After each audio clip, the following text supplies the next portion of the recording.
Seorang pria berlatih tinju selama 5 tahun tanpa makan dan minum. Ribuan kali pukulan ia layangkan.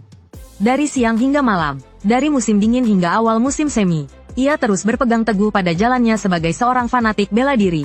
Awalnya, hanya sebuah lubang dangkal yang muncul di padang rumput. Namun semakin lama, puluhan ribu pukulan hanya membutuhkan waktu 1 jam. Setelah 2,5 tahun, ia kembali bertransformasi. Ia mampu melayangkan puluhan ribu pukulan dalam sekali gerakan. Namun sebagai gantinya, waktu persiapan serangannya juga meningkat drastis. Ketika ilmunya mencapai puncak, pria itu memutuskan untuk turun gunung dan menantang dojo nomor 1 di negeri itu.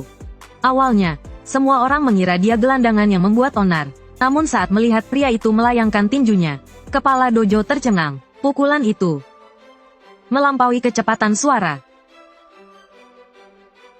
Hanya kepala dojo yang berlinang air mata yang melihat bahwa yang berdiri di hadapannya adalah seorang dewa bela diri yang bersinar. Tadinya ini adalah pertandingan tantangan, namun kepala dojo justru menyerah dan berharap menjadi murid pria itu. Inilah kisah hidup legendaris Netero, ketua Hunter. Kini ia berusia 120 tahun, namun ia memikul beban umat manusia. Ia berencana untuk memusnahkan Raja Semut Chimera, bencana kelas B. Meskipun kekuatannya kini hanya setengah dari masa jayanya, Netero tetap percaya diri. Namun Raja Semut kini tak ingin bertarung. Sejak bertemu Komugi, ia mengerti cara yang benar untuk menggunakan kekuatannya, yaitu melindungi yang lemah. Tapi bagi Netero, semuanya sudah tak bisa diubah. Netero perlahan menangkupkan tangannya. Kewibawaan dari Hyakushiki Kanon, untuk pertama kalinya membuat Raja Semut merasakan ancaman kematian. Satu pukulan, asap mengepul. Hal ini membuat Netero goyah untuk pertama kalinya. Laporan menyebutkan Raja Semut brutal, haus darah, dan suka berperang. Namun kenyataannya berbeda. Netero tak ragu melanjutkan serangannya. Ia ingin memusnahkan lawannya dengan kedua tangan raksasanya, meskipun mengenai seluruh tubuh Raja Semut. Raja Semut yang baru saja mengerahkan kekuatannya, hanya mengeluarkan sebagian kecil kekuatannya, sudah membuat Netero merasakan ancaman kematian, dan segera menjauh. Namun Raja Semut benar-benar tak ingin bertarung. Jika ini bisa meredakan amarah Netero, ia rela dipukuli hingga tak bisa bergerak. Namun Netero bertanya, apakah kau tidak ingin tahu namamu? Ini adalah topik sensitif bagi Raja Semut. Karena tak punya nama, ia hanya dipanggil Raja. Netero tahu nama asli sang Raja. Hal ini membuat Raja Semut tertarik. Seperti memberikan 2 bidak catur kepada lawan di awal permainan. Ia tetap yakin bisa mengalahkan Netero. Pertarungan 2 ahli pun dimulai. Netero mengeluarkan jurus pamungkas Hyakushiki Kanon, jurus andalan yang tak pernah terkalahkan. Saat tangan-tangan tak terhitung jumlahnya menyerang, Raja Semut pun tak bisa memprediksi. Ia hanya bisa bertahan. Siapa sangka, jurus ini hanya membutuhkan 0,1 detik untuk diaktifkan.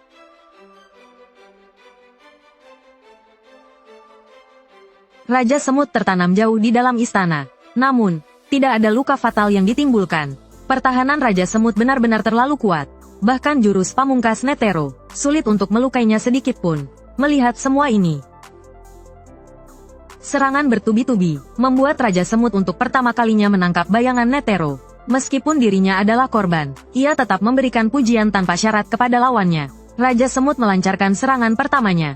Meskipun ia bergerak lebih dulu, Netero mampu membalasnya dengan cepat. Ini jauh melampaui kecepatan serangan Raja Semut. Bahkan bisa disebut sebagai teknik rahasia tingkat dewa.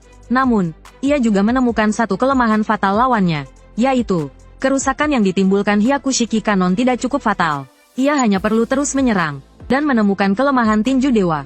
Sekalipun sekecil jarum, Raja Semut dapat menemukannya dengan tepat. Netero juga paham bahwa ini adalah pertarungan yang panjang. Mereka bertarung sengit di udara. Ratusan serangan berat, meskipun lemah, jika terakumulasi dapat menyebabkan luka dalam. Raja Semut hanya menderita luka ringan.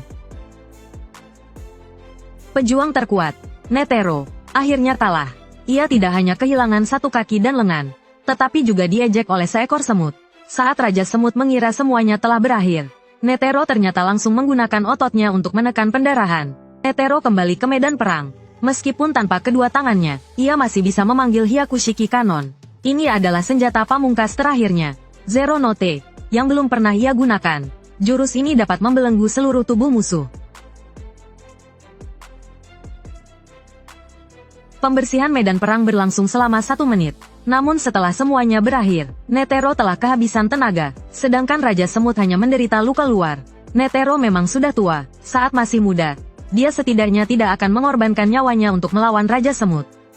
Namun Raja Semut yakin kemenangannya sudah pasti. Ia bukan hanya semut biasa, juga merupakan makhluk pamungkas yang mengumpulkan gen dari semua spesies. Sejarah panjang evolusi alam telah menjadi nutrisi baginya. Bagaimana mungkin manusia kecil bisa melawannya? Namun, sang ketua memberitahunya, kau masih terlalu meremehkan kemampuan manusia, semut. Tiba-tiba, sebuah energi aneh menyebar dari tubuh Netero. Niat jahat yang tak terduga ini membuat Raja Semut ingin melarikan diri. Di balik mata hitam pekat itu, terlihat tekad sang ketua untuk mati.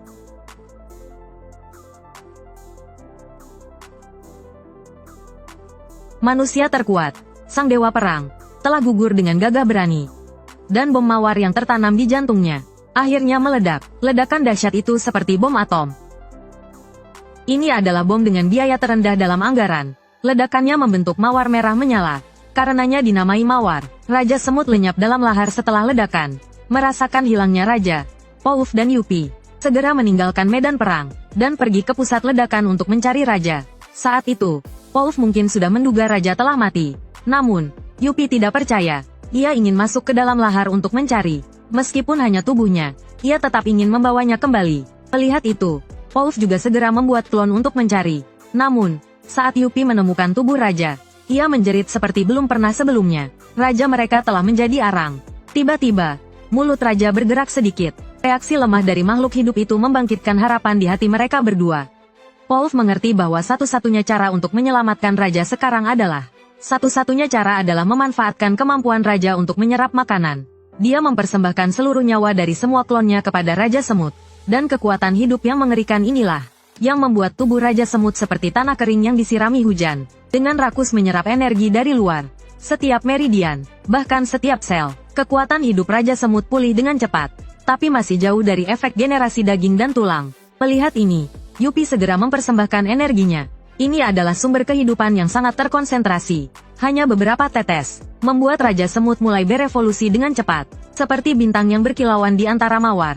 Raja Semut merasa terlahir kembali. Seperti bayi yang baru lahir, asap dan awan bergulung-gulung, dan Raja Semut kembali pulih, bahkan lebih kuat dari sebelumnya. Ia membangkitkan sayap Yupi dan kemampuan Pouf. Tapi anehnya, ingatan penting Raja tentang Komugi menghilang. Dia adalah teman pertama Raja di dunia manusia, dan juga teman yang membimbingnya kembali ke jalan yang benar. Tapi sekarang dia benar-benar lupa. Pouf mengkhawatirkan Komugi akan mempengaruhi pertempuran selanjutnya, memutuskan untuk segera menyingkirkannya. Jika Raja tidak melihat Komugi, maka dia tidak akan pernah mengingat bagian ini. Awalnya mengira Neferpitu masih memulihkan tubuh Komugi. Ia menemukan Komugi yang telah pulih sedang dibawa pergi oleh Kite. Waktu ini cukup baginya untuk membunuh Komugi 1000 kali. Tiba-tiba, Raja Semut menggunakan kemampuan sayapnya. Pouf salah prediksi lagi. Sekarang, Raja Semut akan kembali ke istana paling lama dalam 5 menit. Klonnya ingin segera membunuh Komugi. Tetapi kecepatan Kite terlalu cepat untuk dikejar. Sekarang, cara terbaik adalah mengusir mereka selama Komugi meninggalkan istana. Ketika Raja Semut kembali, ia melihat 100 manusia yang ditahan di alun-alun. Ia benar-benar hanya mengingat keinginannya untuk mendominasi. Tetapi ada sosok yang sangat samar, yang terus muncul di benaknya. Ia ingin kembali ke tempat yang sering ia kunjungi untuk mencari ingatannya.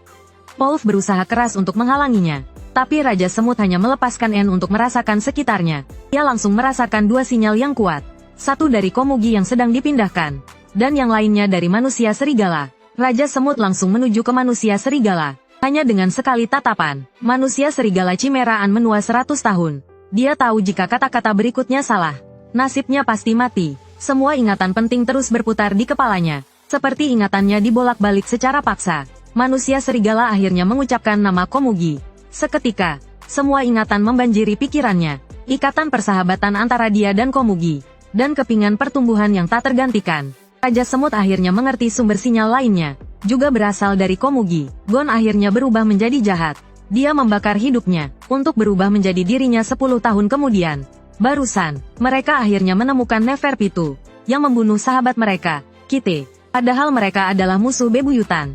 Wanita kucing itu tiba-tiba menyerah. Demi melindungi gadis manusia, Komugi Ia rela mengorbankan segalanya, bahkan nyawanya sendiri. Killua tidak mengerti. Sebelumnya, wanita kucing cimeraan itu sama sekali tidak mengerti emosi manusia. Apalagi melindungi yang lemah. Gon, yang dibutakan oleh amarah. Tidak peduli, ia ingin wanita kucing itu membayar nyawa Kite. Bola energi yang kuat berkumpul di tangannya. Tapi Killua mengerti, jika wanita kucing itu mati, Kite tidak akan bisa dihidupkan kembali. Ia segera menghentikan Gon. Namun, menurut Gon, kematian Kite bukan urusan Killua. Itulah mengapa Killua bersikap acuh tak acuh. Ini pertama kalinya kedua sahabat itu berselisih. Tiba-tiba, wanita kucing itu mematahkan tangan kanannya sendiri. Jika itu belum cukup, ia juga rela memberikan kedua kakinya. Asalkan Komugi selamat, ia rela mengorbankan apapun. Gon akhirnya tenang. Ia hanya memberi wanita kucing itu waktu 1 jam. Setelah itu, Kite harus diselamatkan. Perbaikan 1 jam itu cepat selesai. Killua membawa Komugi pergi. Wanita kucing itu menepati janjinya, membantu memperbaiki tubuh Kite. Namun, wanita kucing itu berkata, ia hanya bisa memperbaiki luka fisik Kite, tetapi jiwanya tidak bisa diselamatkan. Dengan kata lain, Kite benar-benar mati. Ternyata, kemampuan wanita kucing itu bukanlah menyembuhkan, melainkan menyusun kembali tubuh dan mencegah pembusukan, serta mengendalikan tubuh tersebut. Kali ini, Gon benar-benar putus asa. Harapan terakhirnya pupus. Gon kembali terpuruk. Pengorbanan yang tidak perlu terjadi. Kau sudah dewasa, Gon. Wanita kucing itu mulai memperbaiki lukanya sendiri. Tapi Gon semakin marah. Padahal wanita kucing itu punya kemampuan menyembuhkan. Tetapi tetap tidak mau menyembuhkan Kite. Gon mengorbankan nyawanya untuk memanggil kekuatan yang belum pernah ia miliki sebelumnya. Saat batasannya terlepas, Gon-san lahir. Meskipun mendapatkan kekuatan yang besar, Gon masih tetap waras. Pertarungan mereka akan berlangsung di hutan. Wanita kucing itu merasa tertekan dan memutuskan untuk menyerang lebih dulu. Namun, Gon-san menghindar dan menendangnya ke udara. Gunting, batu.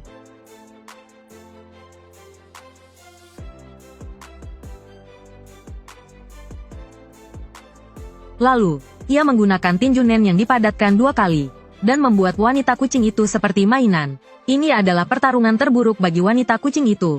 Ia tidak menyentuh lawannya sedikit pun. Tetapi ia sekarat. Serangan tinju bertubi-tubi bergema di hutan. Killua bergegas ke tempat kejadian dan melihat Gon yang telah melepaskan batasannya.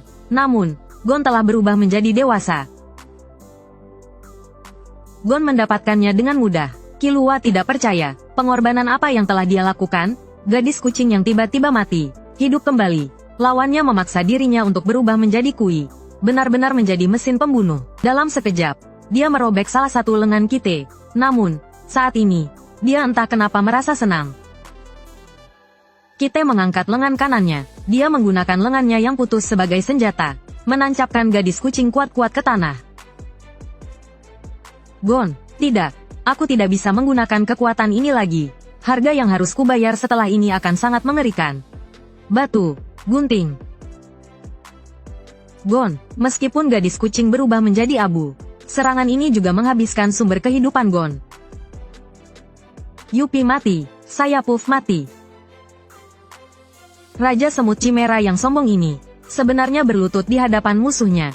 Ternyata, saat gas mawar menyebar, Yupi mati, Sayapuf juga mati. Bahkan Raja Semut pun tidak selamat dan akan mati karena racun. Sekarang, dia hanya ingin bertemu Komugi sekali lagi. Dan di balik pintu ini, adalah tempat Komugi beristirahat. Dia memohon Palem untuk membiarkannya lewat. Bahkan berlutut dan merendahkan diri. Dia tidak mengeluh. Baginya, Komugi lebih penting dari seluruh dunia. Tetapi hanya Palem, yang memiliki darah semut Chimera, yang mengerti bahwa Raja Semut adalah penguasa absolut dalam hierarki mereka. Palem akhirnya tidak tega, dan mengabulkan permintaan Raja Semut. Papan Gungi adalah bahasa komunikasi mereka. Komugi senang Raja Semut masih mengingatnya, dan berhasil menyelamatkannya. Namun, Raja Semut mengatakan kepadanya, bahwa itu adalah jasa dari ketiga pengawalnya, tapi dia akan segera bertemu mereka. Akhirnya, Raja Semut menyebutkan namanya Meruem, dan Komugi, seperti perkenalan pertama mereka, menyebutkan namanya. Meruem ingin bermain Gungi untuk terakhir kalinya dengannya. Dia ingin mengalahkan Komugi secara adil. Kau siap untuk kalah, kan? Ya, jika aku menang, apa yang kau inginkan? Main lagi denganku. Pertanyaan yang bodoh. Ini adalah permainan terbaik yang belum pernah dia mainkan. Tetapi pada akhirnya, dia kalah dari Komugi. Meruem kalah, dan untuk pertama kalinya, dia tersenyum. Waktu berhenti di saat ini. Meruem bilang dia ingin tidur dulu. Tanpa tahu ini akan menjadi tidur panjangnya. Komugi memeluk Meruem dan mengucapkan selamat malam. Membayangkan pertemuan mereka berikutnya. Presiden NGL, Diego, juga menghilang secara misterius. Berita ini menyebar dan menggemparkan dunia. Semua negara memperhatikan situasi di NGL. Kematian Netero, ketua hunter terkuat, juga menimbulkan kegemparan besar. Kematian Meruem harus dibayar mahal oleh umat manusia. Zodiac sedang memilih ketua berikutnya. Masing-masing memiliki motif tersembunyi, ingin mewarisi gelar ketua. Tak disangka, Netero telah mempertimbangkan hal ini. Dalam wasiatnya, aturan pemilihan telah ditetapkan, yaitu pemilihan yang adil oleh seluruh hunter. Lalu, 12 zodiak akan memutuskan sendiri.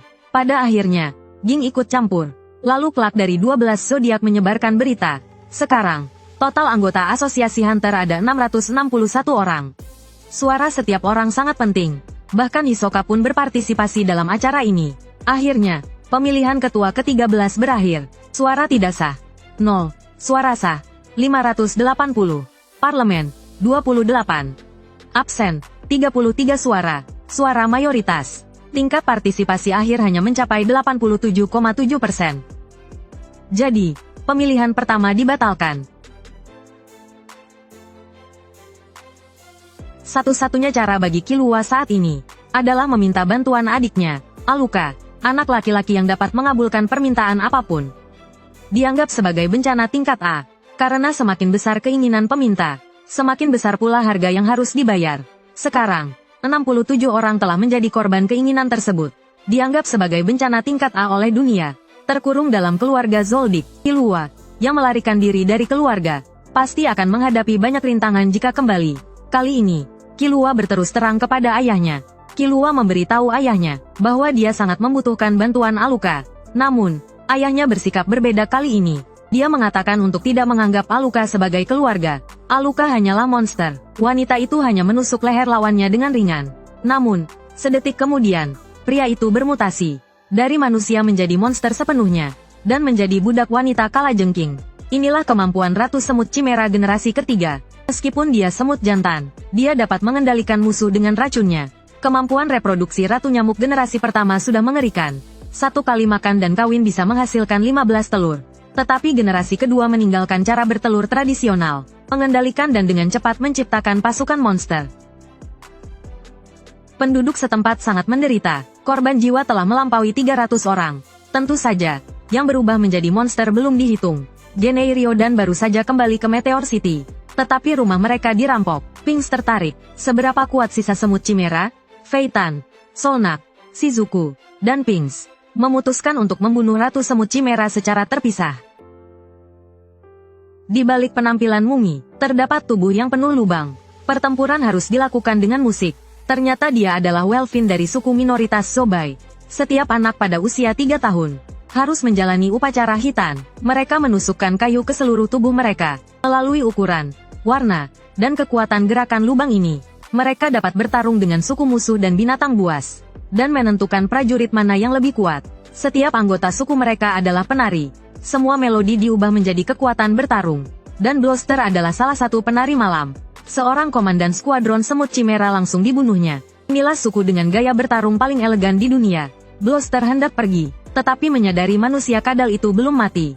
Pertarungan kembali dimulai. Jika berbicara tentang tontonan pertarungan, episode ini tidak diragukan lagi adalah salah satu adegan terbaik di Hunter x Hunter. Manusia kadal benar-benar dikendalikan oleh Simfoni. Meskipun tidak bisa mengalahkan musuhnya, dia pikir dia bisa melarikan diri.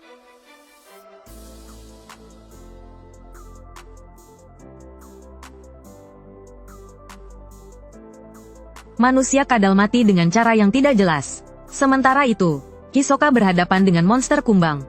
Dia pikir dia bisa dengan mudah mengendalikan lawannya. Tapi jarum pengendali miliknya gagal untuk pertama kalinya. Ternyata musuh sebenarnya di balik layar adalah semut Chimera.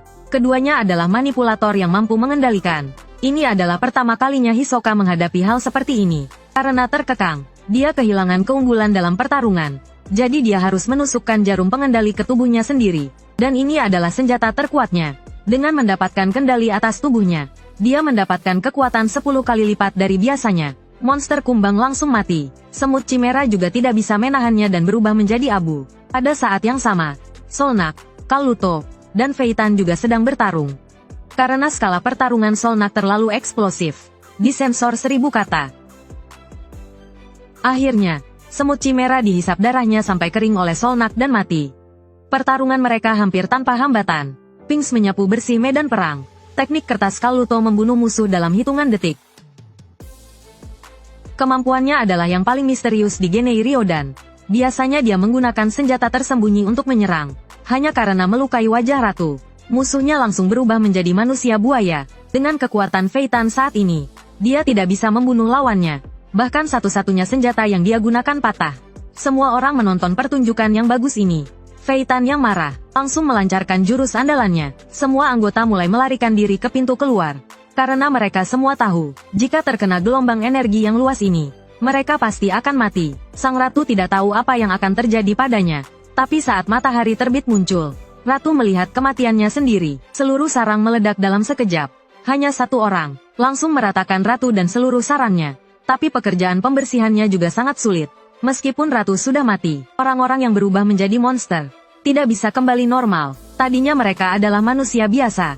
Sekarang mereka hanya ingin mati. Dia juga memberitahu mereka, tunjukkan sedikit keberanianmu sebagai laki-laki. Siapapun yang ingin bebas bisa menyerangku. Bebaskan dirimu dengan indah. Bocah laki-laki ini baru berusia 3 tahun. Namun, ada iblis yang tinggal di dalam tubuhnya. Jika kamu menolak 4 permintaan manjanya, dia akan mengambil nyawamu, tuan muda. Orang yang menolaknya langsung berubah menjadi genangan darah.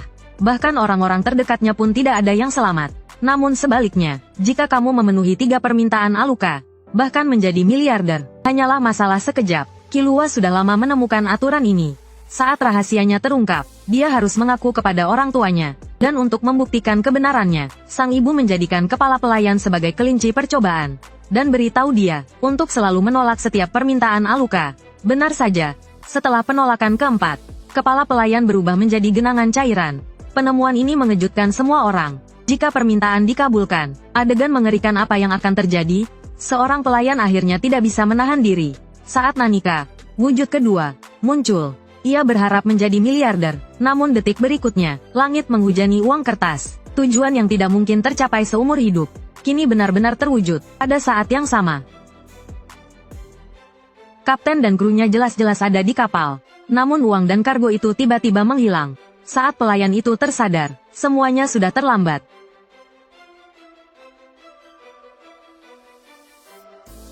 Kaki Lua, aku mau usus 12 jarimu. Tunggu sebentar, Tuan Muda Aluka. Kalau begitu, berikan aku tulang belakangmu. Tuan Muda, kumohon, kalau begitu, Kaki Lua, berikan aku otakmu. Benar, semakin besar permintaan kepada Aluka, semakin besar pula 3 permintaan Aluka berikutnya. Singkatnya, hukuman peminta pertama kan diwariskan kepada orang berikutnya. Kemampuan Aluka selalu disembunyikan keluarga dan dikurung di ruang bawah tanah. Namun, kali ini Killua kembali ke keluarga untuk membawa pergi adiknya, Aluka. Dia selalu ingat janjinya dengan ayahnya untuk tidak mengkhianati teman, baik kaya atau miskin, sakit atau sehat. Dia harus selalu ada untuk mereka. Kali ini, untuk menyelamatkan Gon yang sekarat, dia harus menggunakan kemampuan Aluka. Untuk pertama kalinya, sang ayah menyetujui tindakan Killua, tapi tugas membawa pergi adiknya hanya bisa dilakukan olehnya sendiri. Permintaan terakhir adalah dari kakaknya, Miluki, yang meminta komputer terbaru di dunia. Tapi begitu Killua masuk, dia disambut hangat oleh Aluka. 2 permintaan pertama, ciuman dan pelukan, terpenuhi tanpa sengaja. Dan permintaan terakhir Aluka adalah agar kakaknya mati. Baiklah, tidak masalah. Tentu saja, Killua tidak benar-benar mati. Itu hanya permainan peran yang dia mainkan dengan adiknya. Alasan Killua berani mengambil risiko seperti itu adalah, semua itu karena dia menemukan sesuatu yang tidak mungkin ditemukan oleh siapapun. Ternyata, di Aluka memanggilnya kakak, justru berarti dialah adik yang sebenarnya. Sedangkan yang memanggilnya Killua adalah makhluk lain. Killua menggendong Aluka dan pergi dari sana. Tapi anggota keluarga tidak akan membiarkan mereka pergi begitu saja. Namun, satu-satunya permintaan Kiki ternyata langsung digunakan di tempat. Isinya adalah jika dalam waktu 30 menit. Jika dalam waktu 30 menit tidak keluar dari lingkup keluarga. Kalau begitu, bunuh ibu. Dan jika berhasil keluar, cium kakak. Keluarga di ruang pemantau berteriak curang. Tetapi saat Nanika muncul, semua orang, termasuk ibunya, panik.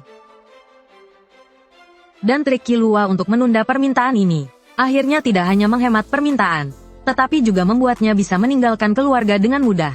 Namun, keluarga tidak sepenuhnya melepaskan mereka, karena kemampuan Aluka terlalu mengerikan. Kali ini, keluarga menugaskan 4 kepala pelayan yang sangat kuat, sebagai pengawal perjalanan. Jika Killua melanggar aturan, dia akan dipulangkan, tidak peduli Tuan Muda Aluka. Tapi Killua sama sekali tidak menyangka, pelayan yang diundang kali ini